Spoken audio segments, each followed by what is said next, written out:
Alors, on a une question de Spiritus Gaming, je vais la prendre juste après. Je veux juste remercier aussi tous les gens qui nous regardent d'ailleurs que la France métropolitaine. J'ai vu notamment passer des Belges, des gens des Bahamas, des gens du Québec. Bonjour les Québécois, bonjour mes Waouh! chums du Québec.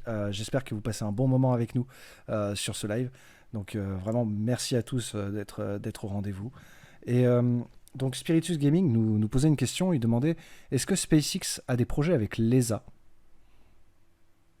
Au-delà d'emmener des astronautes européens, comme tu le disais tout à l'heure avec Thomas Pesquet, évidemment, hein, je pense qu'il veut parler sûrement de projets scientifiques. Ah bah, forcément, quand il y a une sonde, enfin quand il y a un satellite qui part avec SpaceX et qu'on a travaillé dessus, on achète un passage. Mais ça va être du commercial. Voilà, ça va être du commercial. Mais même les astronautes, attention, il faut bien comprendre qu'actuellement les astronautes européens Ah, la passent rampe se par, rétracte. par les Américains. Ah oui, Excuse-moi. la rampe est en train de se rétracter. Donc les Européens passent par les sièges américains. C'est-à-dire que c'est pas nous qui tapons directement à la porte des Russes pour pouvoir partir. On passe sur le cheptel américain et c'est pour ça qu'on a si peu de place. Et que du temps de la navette spatiale, on en avait beaucoup plus puisque quand une navette partait, il y avait en gros entre 6 et 7 astronautes à bord.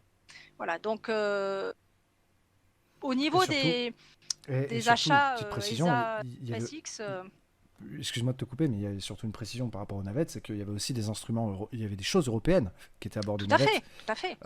notamment. On peut penser au cargo de ravitaillement Leonardo et Raffaello, dont j'ai parlé dans la vidéo de STS 135, justement, qui était fait en Italie.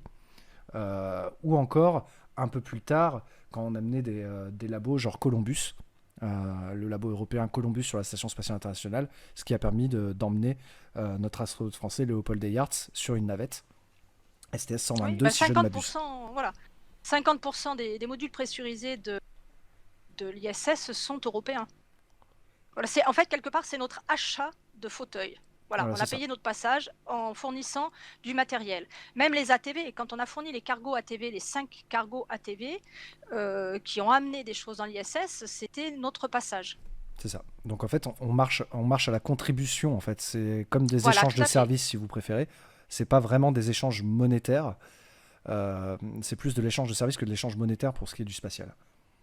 Bah, par Voilà. exemple, Orion, l'Europe via l'ESA et Airbus, puisqu'on vient de signer pour le troisième module Orion, SM3, devrait se retrouver plutôt très proche de la Lune grâce à la fourniture d'une partie du module Orion, Exactement. enfin de la capsule Orion. Exactement. J'espère que ça répond à ta question.